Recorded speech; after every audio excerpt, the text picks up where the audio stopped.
प्यारे विद्यार्थियों एवं विभिन्न प्रतियोगी परीक्षाओं की तैयारी करने वाले अभ्यर्थियों, आप सभी का स्वागत है मेरे YouTube चैनल n.academy पर। मैं नरेंद्र सिंह चौहान आज आपके लिए राजनीति विज्ञान की कुछ महत्वपूर्ण विचारधाराओं को लेकर आया हूं, जो कि कक्षा 9 से लेकर पोस्ट ग्रेजुएट डिग्री तक के लिए बहुत अधिक महत्वपूर्ण हैं। साथ ही यह प्रतियोगी परीक्षाओं के लिए भी बहुत महत्वपूर्ण ये विचारधाराएं हैं पूंजीवाद, समाजवाद व साम्यवाद। आज हम इनका तुलनात्मक अध्ययन करेंगे। चलिए सबसे पहले ये जानते हैं कि आखिर विचारधारा क्या होती है। तो विचारधारा किसी समाज या समूह में प्रचलित उन विचारों का समुच्चय होती है जिनके आधार पर वह किसी विशेष ढंग के सामाजिक, आर्थिक और राजनीतिक संगठन को उचित या अनुचित ठहराता है। तो इसका अर्थ क्या हुआ? इसका अर्थ ये हुआ कि जैसे आप और मैं, सपोज दैट मान लेते हैं कि आप और मैं कहीं गांव में रहते हैं या शहर में रहते हैं, तो वहाँ पर अलग अलग लोग हैं और उनके अलग अलग मत होंगे। कुछ लोग ये मान सकते हैं कि उनका प्रॉफिट होना चाहिए, उनका लाभ होना चाहिए, उनका ज़्यादा से ज़्यादा लाभ होना चाहिए समाज में। दूसरे कुछ लोग ऐसे भी होंगे जो लोग ये मानते हैं कि नहीं, सभी को का जो विकास है वो बराबर होना चाहिए। तो जो ज़्यादा लाभ की ओर बात कर रहे हैं तो वो उस तरीके के सामाजिक राजनीतिक संगठन को उचित ठहराएंगे या फिर उचित कह सकते हैं। और दूसरे उसमें अगर हम देखें, आपके जो दूसरे लोग जो ये चाहते हैं कि सभी का बराबर विकास हो, वो उस तरीके की राजनीतिक, सामाजिक, आर्थिक संगठन को उचित ठहराएंगे।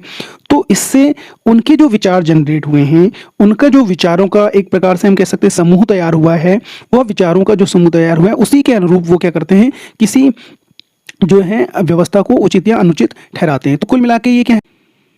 चलिए शुरू करते हैं। पूंजीवाद, अंग्रेजी में इसे बोलते हैं कैपिटलिज्म। आखिर पूंजीवाद क्या होता है? तो पूंजीवाद वह आर्थिक और राजनीतिक प्रणाली है जो मुख्यतः औद्योगिक क्रांति के बाद विकसित हुई। पूंजीवादी प्रणाली के अंतर्गत उत्पादन, वितरण और विनिमय के साधन निजी हाथों में रहते हैं, राज्य के स्वामित्व में नहीं। इनका प्रयोग भी निजी लाभ के उद्देश्य से किया जाता है। इसका मतलब क्या हुआ? इसका मतलब ये हुआ कि पूंजीवादी प्रणाली के अंतर्गत हम ये देख रहे हैं कि जो प्रोडक्शन करना है, उत्पादन करना है, वह प्रोडक्शन के लिए निजी व्यक्ति जिम्मेदार है और डिस्ट्रीब्यूट करने के लिए यानी कि वितरण करने के लिए, बांटने के लिए वो भी निजी हाथ में दिया गया है। विनिमय यानी कि एक दूसरे से परस्पर हम जब क्या करते हैं, एक्सचेंज करते हैं, यानी कि चीज़ों को अदलते बदलते हैं, लेन देन करते हैं एक दूसरे से, तो वो भी निजी हाथों में है। लेकिन इसके साथ साथ इसमें एक मान्यता यह भी जुड़ी हुई है कि प्रत्येक व्यक्ति के अधिकतम निजी लाभ का जोड़ सामाजिक लाभ और सामाजिक प्रगति की कुंजी है। यानी ये कहते हैं कि जब किसी व्यक्ति को अधिकतम लाभ होता है तो उससे समाज को फायदा होता है और समाज की प्रगति होती है। और साथ ही साथ अगर हम देखें तो पूंजीवादी जो प्रणाली है यह उदारवादी प्रणाली का ही क्या है, एक मानक रूप है। उदारवादी प्रणाली के अंतर्गत यानी कि ये माना जाता है व्यक्ति के विकास को महत्व दिया जाता है। समाजवादी प्रणाली और पूंजीवादी प्रणाली में विशेष अंतर है कि यहाँ पर व्यक्ति के विकास को ज़्यादा महत्व दिया जाता है, यानी उसके निजी लाभ को ज़्यादा महत्व दिया जाता है। साथ ही साथ इसमें एक मुक्त बाजार व्यवस्था और प्रतिस्पर्धी बाजार व्यवस्था की स्थापना की जाती है, जिसमें क्या होता है, हर व्यक्ति जो है अपने लिए व्यापार करने के लिए स्वतंत्र होता है और वह उसका जो प्रयोग है वो अपने निजी लाभ के लिए करता है। साथ ही साथ ये समझा जाता है कि इसका कहीं ना कहीं समाज पर भी प्रभाव पड़ता है और समाज को भी इसका लाभ होता है। पूंजीवादी व्यवस्था के अंतर्गत जब हम देखते हैं कि निजी व्यक्ति के हाथों में जो लाभ होता है पूरा का पूरा जाता है, तो उससे समाज में क्या होता है कि दो वर्ग स्थापित हो जाते हैं। एक वर्ग जो होता है बहुत अमीर होता है और दूसरा वर्ग बहुत गरीब होता है। इसको आप इस पिक्चर के माध्यम से भी समझ सकते हैं। तो इससे क्या होता है, समाज में वर्ग स्थापित हो जाते हैं और वो दो वर्ग ऐसे वर्ग होते हैं जिनके बीच बहुत बड़ी असमानता होती है। तो कहीं ना कहीं पूंजीवाद के द्वारा हम ये देखते हैं कि भारी असमानता भी स्थापित होती है। इस शब्द का सर्वप्रथम प्रयोग का जो श्रेय है वो 19वीं शताब्दी के विख्यात जर्मन दार्शनिक कार्ल मार्क्स को जाता है, जो कि वैज्ञानिक समाजवाद के जनक भी हैं और इन्होंने समाजवाद को एक विशेष रूप में परिवर्तित भी किया, जिसे हम साम्यवाद के रूप में जानते हैं। कार्ल मार्क्स के बारे में मैं आपको अपनी दूसरी वीडियो लेक्चर्स में ज़रूर बताऊंगा विस्तार से, और उस वीडियो लेक्चर्स में हम सिर्फ और सिर्फ इनके बारे में ही बात करेंगे। चलिए आप जानते हैं पूंजीवादी प्रणाली की विशेषताएं। पूंजीवादी प्रणाली की पहली विशेषता है कि यह प्रणाली सिर्फ उन्हीं देशों में लागू की जा सकती है या स्थापित की जा सकती है जो औद्योगिक दृष्टि से उन्नत होंगे। दूसरी कि उत्पादन के जो प्रमुख साधन हैं, जिनमें भूमि है, उपकरण हैं, संयंत्र है और तकनीकी हैं, ये भी निजी स्वामित्व के विषय माने जाते हैं। इन पर भी जो निजी स्वामित्व का अधिकार होता है या निजी लोगों का अधिकार होता है। नंबर 3 जब बात होती है, ये होती है अनुबंध की स्वतंत्रता। इसका मतलब होता है कि अधिक लाभ कमाने के लिए जो उत्पादन के जो साधन के स्वामी हैं, उत्पादन जो प्रमुख जो साधनों के स्वामी हैं, उनके लिए ये उन पर छोड़ दिया जाता है कि वो अधिक लाभ अर्जित करने के उद्देश्य से क्या कर सकते हैं, अपनी आवश्यकता के अनुसार कामगारों को रख सकते हैं या उन्हें हटा सकते हैं। चौथी विशेषता है कि संपत्ति का अधिकार, यानी राइट टू प्रॉपर्टी। इसमें ये बात की गई है कि जो उत्पादन के प्रमुख साधनों के जो स्वामी हैं, वे क्या कर सकते हैं, अपनी संपत्ति को कहीं और अपने लाभ का मनचाहा उपयोग कर सकते हैं और कहीं पर भी उसे व्यय कर सकते हैं। उन पर लीगल टैक्स तो लगाए जाएंगे, यानी कि जो कानूनी जो आपके क्या कहते हैं कर होते हैं वो तो लगाए जा सकते हैं, लेकिन ऐसे नहीं जो गैर कानूनी कर नहीं लगाए जा सकते हैं। पांचवा है वितरण और विनिमय के साधनों का भी निजी स्वामित्व में होना। इसमें ये बात की गई है क्योंकि आर्थिक निर्णय की जो प्रक्रिया होती है वो तमाम तरह के जो व्यापारी होते हैं, व्यवसायी होते हैं, उद्योगपति होते हैं, उन पर छोड़ दी जाती है। और जब उन पर छोड़ जाती है तो ये अत्यंत क्या हो जाती है, विकेंद्रीकृत हो जाती है। तो इस प्रक्रिया में क्या किया जाता है, तालमेल स्थापित करने का जो कार्य होता है वो किस पर छोड़ दिया जाता है, बाजार तंत्र पर छोड़ दिया जाता है, जो क्या करती है, मुक्त प्रतिस्पर्धा के सिद्धांत पर आधारित होती है। तो कुल मिला के क्या होता है, पूरा का पूरा जो उत्पादन के प्रमुख साधनों के जो स्वामी हैं, उन पर ये पूरी की पूरी व्यवस्था को छोड़ दिया जाता है। तो ये सारी पूंजीवादी प्रणाली की विशेषताएं हैं। चलिए अब बात करते हैं कि आखिर वो कौन कौन से देश हैं जहां पूंजीवादी प्रणाली है अभी वर्तमान समय में। तो वो देशों में संयुक्त राज्य अमेरिका है, फ्रांस है, जर्मनी है, जापान है, ऑस्ट्रेलिया है, ग्रेट ब्रिटेन है, न्यूजीलैंड है, स्वीडन है, डेनमार्क है, नॉर्वे है, ऑस्ट्रेलिया है और ऑस्ट्रिया और बेल्जियम। तो ये आप चलिए शुरू करते हैं समाजवाद, जिसे अंग्रेजी में कहते हैं सोशलिज्म। समाजवाद अंग्रेजी भाषा के सोशलिज्म शब्द का हिंदी रूपांतरण है। सोशलिज्म शब्द की उत्पत्ति सोशियस शब्द से हुई है, जिसका अर्थ होता है समाज। आखिर समाजवाद क्या सिद्धांत है या कैसा सिद्धांत है, इसके बारे में जानते हैं। समाजवाद एक ऐसा सिद्धांत है जो पूंजीवाद के विरोध में जन्मा। अब ध्यान करिए कि पूंजीवाद क्या था, यानी पूंजीवाद की व्यवस्था वह व्यवस्था थी जिसमें उत्पादन के समस्त संसाधन किसमें थे, निजी हाथों में थे। इसके अंतर्गत क्या होता है, इसके अंतर्गत उत्पादन और वितरण के प्रमुख साधनों पर राज्य का स्वामित्व और नियंत्रण रहता है और उनका प्रयोग सार्वजनिक सेवा के उद्देश्य से किया जाता है, निजी लाभ को बढ़ाने के लिए नहीं किया जाता। क्यों? क्योंकि यहाँ पर जो विकास का आधार होता है वो समाज होता है, न कि व्यक्ति। इसलिए यहाँ पर सार्वजनिक सेवा का उद्देश्य सिर्फ और सिर्फ क्या है, सार्वजनिक सेवा का उद्देश्य जो समाज के लोग हैं उनके विकास को करना है, यानी कि समाज के प्रत्येक व्यक्ति तक लाभ पहुंचाना है, न कि किसी निजी व्यक्ति के हाथ में। पूंजीवादी प्रणाली जहां मुक्त बाजार अर्थव्यवस्था पर आधारित होती है, परंतु समाजवादी प्रणाली के अंतर्गत संपूर्ण अर्थव्यवस्था अनिवार्यतः राज्य के नियंत्रण में रखी जाती है। तो ये है समाजवाद। अब चलिए शुरू करते हैं समाजवादी प्रणाली की विशेषताएं। इसकी पहली विशेषता है कि सारी आर्थिक गतिविधि राज्य के स्वामित्व और नियंत्रण में रखी जाती हैं। कहने का मतलब ये है कि जो उत्पादन के साधन हैं उनका जो नियंत्रण है वो सरकार के हाथ में, राज्य के हाथ में होता है, और साथ ही साथ जो उनका वितरण है, उनका जो विनिमय है, वो सब कुछ जो है सरकार अपने हाथ में लेकर, यानी अपने नियंत्रण में रख कर जो है उनको संचालित करती है, उनका प्रबंध करती है। दूसरी इसमें बात की गई, इसमें साम्यवादी दल संपूर्ण राजनीतिक गतिविधि और निर्णय प्रक्रिया की धुरी के रूप में कार्य करता है, यानी कि इसमें जो साम्यवादी दल है उसके निर्णयों को बहुत प्रमुखता से, यानी उनको बहुत अहम माना जाता है। नंबर तीसरी, अधिकांश महत्वपूर्ण निर्णय दल के स्तर पर किए जाते हैं। राज्य के अंग मुख्यतः उनका अनुमोदन और कार्यान्वयन करते हैं, यानी कि जो साम्यवादी दल अपने निर्णय लेता है उन्हें राज्यों को स्वीकारना पड़ता है, यानी उनको स्वीकृति देनी पड़ती है और उन्हें क्रियान्वित करना पड़ता है। चौथी बात, राजनीतिक पदों के जो चुनाव होते हैं उनके लिए मतदाताओं को केवल साम्यवादी दल के द्वारा मनोनीत उम्मीदवारों का ही चयन करना पड़ता है। हमारे यहाँ की तरीके नहीं कि जैसे हम लोकतंत्र में करते हैं, हम क्या करते हैं, अपने रिप्रेजेंटेटिव का चुनाव स्वयं करते हैं। यहाँ पर सिर्फ उन्हीं लोगों को चुना जा सकता है जो साम्यवादी दल द्वारा मनोनीत होते हैं। इसमें राज्य तथा दल के अंग लोकतंत्रीय केंद्रवाद के सिद्धांत के अनुसार संगठित होते हैं और कार्य करते हैं। तो इसका क्या अर्थ है? इसका अर्थ यह है कि निचले अंग क्रमशः क्या करते हैं, ऊपर वाले अंग को निर्वाचित करते हैं और फिर वे इन ऊंचे अंगों के निर्णयों का पालन करने को बाध्य होते हैं। तो इस तरीके से हम देखें तो ये जो संगठन होता है, इस तरह का संगठन, वो कठोर श्रेणी तंत्र और सैनिक तुल्य शासन को जन्म देता है। छठी इसकी जो विशेषता है वो है इसमें नागरिक स्वतंत्रताओं के मुकाबले नागरिकों के सामाजिक और आर्थिक अधिकारों को प्रमुखता दी जाती है। जिस तरीके से लोकतंत्र में नागरिक स्वतंत्रताओं को जो है महत्व दिया जाता है, उस तरीके का महत्व इस व्यवस्था के अंतर्गत नहीं दिया जाता है। यहाँ पर कठोर शासन होता है जिसके अंतर्गत उनकी सामाजिक और आर्थिक अधिकारों की तो रक्षा की जाती है, लेकिन कई बार उन्हें नागरिक स्वतंत्रताओं से वंचित भी रहना पड़ता है।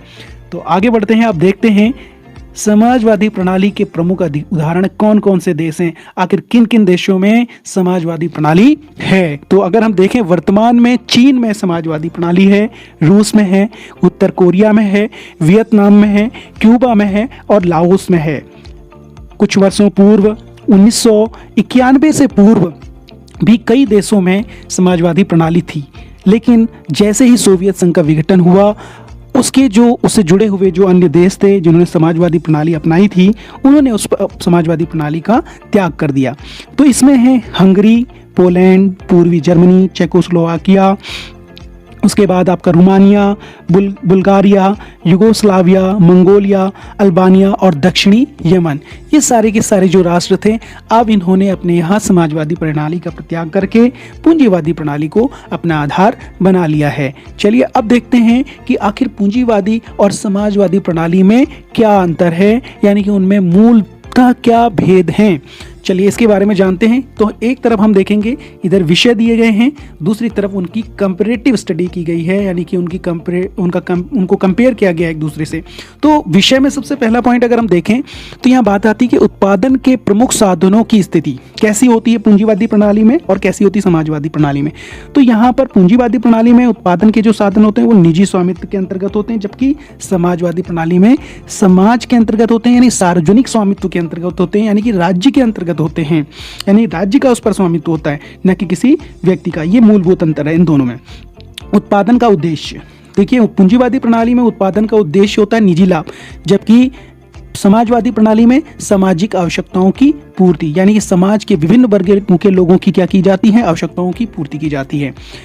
तीसरी बात जो है महत्वपूर्ण बात, अधिकारों की स्थिति की अगर हम बात करें तो पूंजीवादी प्रणाली में नागरिकों के स्वतंत्रताओं को प्रधानता, यानी कि उनको वरीयता दी जाती है, जबकि यहाँ पर समाजवादी प्रणाली में सामाजिक आर्थिक अधिकारों की प्रधानता को महत्व दिया जाता है। उसके बाद देखते हैं चौथे नंबर पर राजनीतिक दलों की स्थिति। पूंजीवादी प्रणाली के अंतर्गत सत्ता प्राप्ति के लिए विभिन्न दलों में मुक्त प्रतिस्पर्धा होती है, यानी कि यहाँ पर तमाम तरह के दल होते हैं, कहीं पर द्विदलीय और कहीं पर बहुदलीय व्यवस्था होती है, लेकिन समाजवादी प्रणाली के अंतर्गत एक दल का एकाधिकार होता है, यानी कि सिर्फ और सिर्फ वहाँ पर एक दल का स्थायित्व होता है। पांचवी जो बात करते हैं कि चुनाव की क्या विधि है, चुनाव किस तरीके का होता है वहाँ पर। पूंजीवादी प्रणाली के अंतर्गत प्रतिस्पर्धी उम्मीदवारों में से उपयुक्त उम्मीदवार का चयन, इसमें एक किसी जो है आप देखते हैं कि एमपी का चुनाव होता है या एमएलए का चुनाव होता है, तो उसमें क्या होता है कि कई सारे उम्मीदवार खड़े होते हैं और उनमें से उपयुक्त का चुनाव किया जा सकता है। कई लोगों के ऑप्शन होते हैं, आपके पास विकल्प होते हैं कई। अब यहाँ पर दल की ओर से मनोनीत उम्मीदवार, सिर्फ जो एक दल है और उस दल के द्वारा ही मनोनीत जो उम्मीदवार होते हैं उन्हीं को ही स्वीकृति दी जाती है। ये समाजवादी प्रणाली के अंतर्गत होता है। उसके बाद निर्णयन का मुख्य स्रोत, यानी कि निर्णय लेने की जो अधिकार होते हैं वो किसके पास होते हैं पूंजीवादी प्रणाली में, वो होते हैं निर्वाचित सरकार के पास, जबकि समाजवादी प्रणाली के अंतर्गत ये सत्तारूढ़ जो राजनीतिक दल होता है, यानी कि एक दलीय व्यवस्था होती है वहाँ, तो वो उसके पास होती है। उसके बाद अधिकारी तंत्र का चरित्र यानी कि जो ब्यूरोक्रेसी होती है उसका क्या कैरेक्टर होता है। देखिए पूंजीवादी प्रणाली में वो तटस्थ होता है, वो ऐसा नहीं देखता कि उसे गरीब के फेवर में कम काम करना है या गरीब के फेवर में ज़्यादा करना है, अमीर के फेवर में कम करना है, विभिन्न वर्गों के फेवर में किस तरीके से काम करना है, ऐसा कुछ नहीं। वो हमेशा क्या होगा, न्यूट्रल होता है, हर वर्ग के प्रति वो न्यूट्रल रहता है, तभी वो क्या कर सकता है, सभी के हित में काम कर सकता है। जबकि समाजवादी प्रणाली के उसमें अगर हम देखें तो यहाँ सरकार के साथ प्रतिबद्धता होती है, यहाँ पर जो ब्यूरोक्रेसी होती है, नौकरशाही होती है, वो सरकार के साथ जुड़कर काम करती है। कहने का मतलब कहीं ना कहीं उसका सरकार के प्रति विश्वास बना रहता है और उसके साथ मिलकर काम करती है। यहाँ पर ऐसा नहीं होता है। यहाँ पर क्या होता है, यहाँ सरकार के अंतर्गत तो काम करती है लेकिन उसका झुकाव जो है सत्ता पक्ष की ओर नहीं होता है, या वो सत्ता से ये कह सकते हैं कि सत्ता पक्ष की ओर नहीं है, तो यानी कि वो किसी भी एक वर्ग की प्रति उसका झुकाव नहीं होता है। तो ये मूलभूत डिफरेंसेस हैं पूंजीवादी समाजवादी प्रणाली के अंतर्गत, ये आपको बहुत अच्छे से समझ में आ गए होंगे। चलिए शुरू करते हैं साम्यवाद, जिसे अंग्रेजी में कहते हैं कम्युनिज्म। आखिर यह क्या है, इसके बारे में जानते हैं। इस विचारधारा का तात्पर्य एक ऐसी समतामूलक सामाजिक व्यवस्था स्थापित करने से है जिसमें निजी संपत्ति का कोई स्थान नहीं होगा, वर्गभेद समाप्त हो जाएगा और प्रायः सभी पुरानी संस्थाएं और धार्मिक विश्वास तक समाप्त हो जाएंगे, यहाँ तक कि राज्य भी लुप्त हो जाएगा। इस व्यवस्था के अंतर्गत सब वस्तुओं पर सबका समान अधिकार होगा।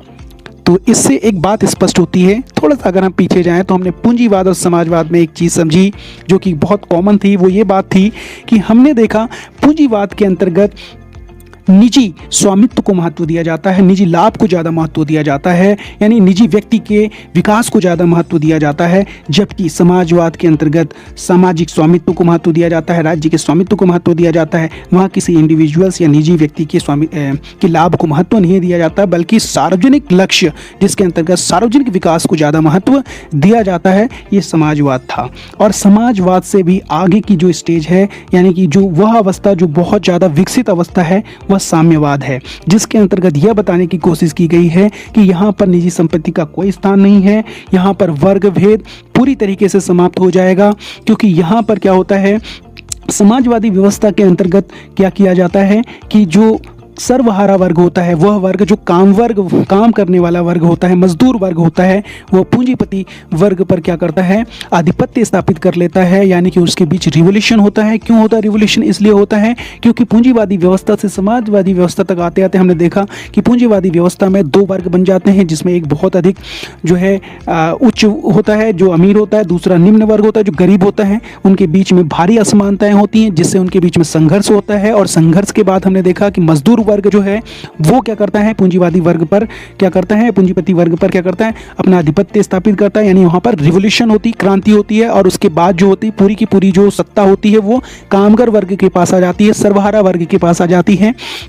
और वह क्या करता है, वह उसके बाद जो है उस सत्ता संभालने के बाद जो है वह सबके लिए क्या करता है, सबकी आवश्यकताओं को पूरा करने के काम करता है। लेकिन वहाँ पर उत्पादन की जो शक्तियाँ होती हैं वो उस तरीके से विकसित नहीं हो पाती हैं, क्योंकि उसमें स्ट्रगल चल रहा होता है जो पूंजीपति वर्ग, क्योंकि वो उसकी जो हर प्रकार की पूरी तरीके से उसको समाप्त करने की कोशिश करता है, यानी कि पूंजीवाद की जो अवशेष होते हैं उनको मिटाने का प्रयास करता है, लेकिन वो उस अवस्था में पूरी तरीके से नहीं मिट पाते हैं। लेकिन वह अवस्था जब ये पूरी तरीके से अवशेष मिट जाते हैं, पूंजीपति वर्ग द्वारा स्थापित अवशेष मिट जाते हैं, तो वह साम्यवाद का रूप ले लेती है। और यह अवस्था ऐसी होती है जहां किसी प्रकार का कोई क्लास वर्ग, यानी कि ना ही यहाँ पर पूंजीपति वर्ग नहीं होता, यहाँ सिर्फ एक वर्ग होता है, वो होता है कामगार वर्ग। और इसे हमने कहा कि यह यहाँ पे क्या होता है, राज्य भी लुप्त हो जाता है, राज्य भी, ये राज्य विहीन समाज होता है, एक ऐसा समाज जो राज्य विहीन समाज है, वर्ग विहीन समाज है, जहाँ राज्य भी का भी कोई अस्तित्व नहीं होता है। चलिए मार्क्सवादी दृष्टिकोण के बारे में थोड़ा सा नजर डालते हैं कि वह अवस्था जो समाजवाद के पूर्ण उत्कर्ष के बाद स्थापित होती है, इसमें समाज वर्गहीन और राज्यहीन हो जाता है और सबकी भौतिक आवश्यकताएं पूरी करना संभव हो जाता है। इसमें श्रम और वितरण का यह नियम लागू होता है। देखिए वो नियम क्या है जिसके अकॉर्डिंग हम ये कह रहे हैं कि यहाँ पर दो वर्गों के बीच में कोई खाई नहीं होती है, यानी कि वो समाप्त हो जाती है, वर्ग ही समाप्त हो जाते हैं। तो इसमें एक बात की जाती है कि हर एक से अपनी क्षमता के अनुसार और हर एक को अपनी आवश्यकता के अनुसार, यानी from each according to his ability to each according to his need, यानी कि प्रत्येक व्यक्ति को उसकी क्षमता के अनुसार और उसकी जो आवश्यकता के उसके अनुसार जो है वितरण होगा। जो भी चीज़ें डेवलप की जाएंगी, विकसित की जाएंगी, जो पूंजी होगी उसका जो है इस तरीके से क्या होगा, डिस्ट्रीब्यूशन किया जाएगा, जिसके कारण क्या होगा, सभी में इक्वलिटी होगी, यहाँ पर समानता होगी। तो ये थी इसकी मार्क्सवादी दृष्टिकोण। इसमें मैंने पूर्व में भी आपको इसके बारे में बताया है। मार्क्स कौन थे? मार्क्स जो है जर्मनी के बहुत बड़े दार्शनिक थे, जिसके बारे में मैंने आपको बताया कि मैं अपने नेक्स्ट वीडियो लेक्चर्स में पूरी विस्तृत रूप में हम उनके बारे में बात करेंगे। और उन्होंने अपने प्रसिद्ध कृति थी द कम्युनिस्ट मैनिफेस्टो 1848 के अंतर्गत कम्युनिज्म या साम्यवाद शब्द का प्रयोग समाजवाद के एक विशेष रूप का संकेत देने के लिए कहा। जिसे हमने साम्यवाद कहा है वो समाजवाद का ही एक विशेष रूप है, ये उन्होंने बताने की कोशिश की। चलिए आप समझते हैं कि आखिर जो साम्यवाद है, चलिए आप जानते हैं कि वर्तमान समय में साम्यवाद किन किन देशों में है। तो इसमें पहला है क्यूबा, जो कि 1961 में एस्टैब्लिश हुआ, रिपब्लिक ऑफ क्यूबा इसे कहा जाता है। उसके बाद है नॉर्थ कोरिया, जिसे उत्तरी कोरिया भी कहते हैं, democratic people's republic of Korea, जो कि 1948 में एस्टैब्लिश हुआ। उसके बाद वियतनाम, जिसे सोशलिस्ट रिपब्लिक ऑफ वियतनाम के नाम से जानते हैं, एस्टैब्लिश इन 1976, यानी कि 1976 में एस्टैब्लिश हुआ। उसके बाद लाओस, इसे बोलते हैं लाओ पीपल्स डेमोक्रेटिक रिपब्लिक, जो कि 1975 में एस्टैब्लिश हुआ। उसके बाद China, people's republic of China, जो कि 1949 में एस्टैब्लिश हुआ। तो ये 5 वर्तमान में साम्यवाद शासित देश हैं और अधिकतम देशों ने आज पूंजीवादी व्यवस्था को अपना लिया है। चलिए अब आगे देखते हैं। चलिए अब समाजवाद और साम्यवाद में तुलनात्मक अध्ययन करते हैं, comparative study of socialism and communism. आखिर इन दोनों में क्या डिफरेंसेस हैं? अधिकतर चीज़ों में हमने देखा कि ये एक दूसरे के समान दिखते हैं, लेकिन कुछ चीज़ों में यहाँ पर डिफरेंसेस हैं। इसीलिए मार्क्स ने भी साम्यवाद को समाजवाद की अग्रिम स्टेज कहा है और ये विकसित अवस्था समाजवाद की है, ये भी बताया है कार्ल मार्क्स ने।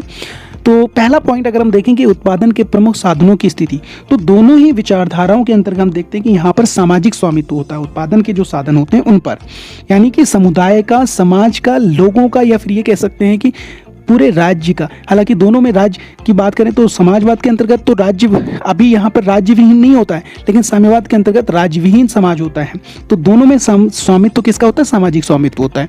श्रम की स्थिति भी ये बात की जाती है दोनों ही विचारधाराओं के अंतर्गत कि केवल और केवल जो स्वस्थ व्यक्ति होंगे, सभी स्वस्थ व्यक्तियों के लिए श्रम अनिवार्य होगा।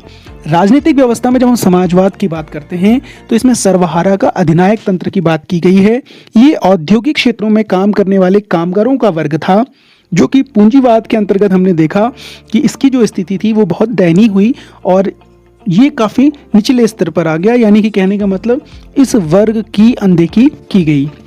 तो होता क्या, इसकी वजह से क्या हुआ, इसके मन में असंतोष पैदा हुआ और उन्होंने क्या करा, पूंजीपति जो वर्ग था, यानी पूंजीपति वर्ग के ऊपर क्या करा, क्रांति के माध्यम से क्या करा, अपना आधिपत्य स्थापित कर लिया और जो सामाजिक उत्पादन के साधन थे उन पर सार्वजनिक स्वामित्व स्थापित कर दिया।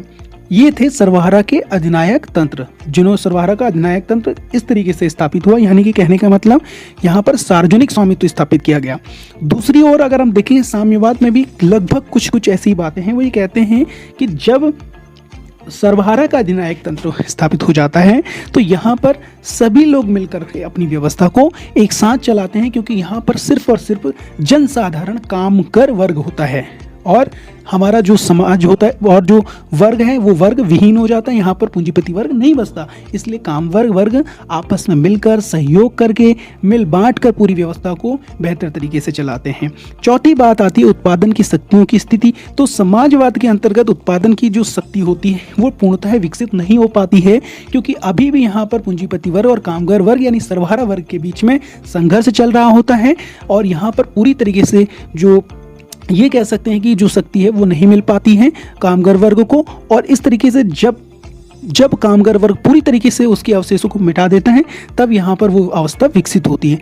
तो वो तब जाती है साम्यवाद के अंतर्गत। आप देखिए साम्यवाद के अंतर्गत क्या लिखा है, उत्पादन की शक्तियाँ पूर्णतः विकसित हो जाती है। यहाँ पर जो पूंजीपति द्वारा स्थापित संस्थाएं थी जो पूरी तरीके से खत्म कर दी जाती हैं, जो धार्मिक विश्वास थे उनको खत्म कर दिया जाता है और यहाँ पर उत्पादन की शक्ति जो होती है वो पूरी की पूरी तरीके से विकसित होने लगती है, कामगार वर्ग के नियंत्रण में आ जाती है। कहने का मतलब पूरे समुदाय के नियंत्रण में आ जाती है।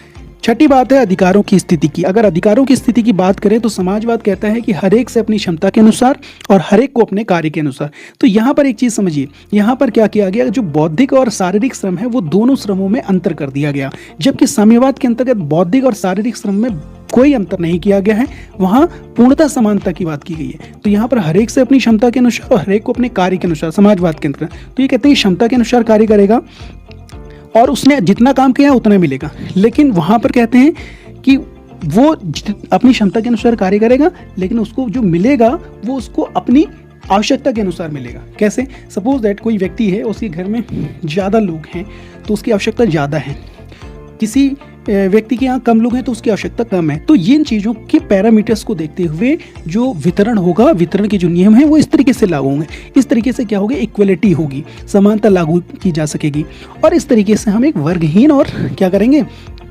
राज्यहीन समाज को स्थापित कर सकते हैं। ये बेसिक डिफरेंसेस थे समाजवाद और साम्यवाद के अंतर्गत। तो आज की इस वीडियो के लिए बहुत बहुत धन्यवाद आप सभी का। अगर आप सभी को मेरे ये वीडियो लेक्चर्स अच्छे लग रहे हैं, आपको पसंद आ रहे हैं, समझ में आ रहे हैं, तो प्लीज़ मेरे इस चैनल को लाइक कीजिए, शेयर कीजिए और सब्सक्राइब कीजिए, ताकि आप जैसे और भी अभ्यर्थी जो प्रतियोगी परीक्षाओं की तैयारी कर रहे हैं और जो कक्षा 9 से लेकर मास्टर डिग्री तक के विद्यार्थी हैं, वे भी इन कॉन्सेप्ट्स को अच्छे से समझ सकें। इसलिए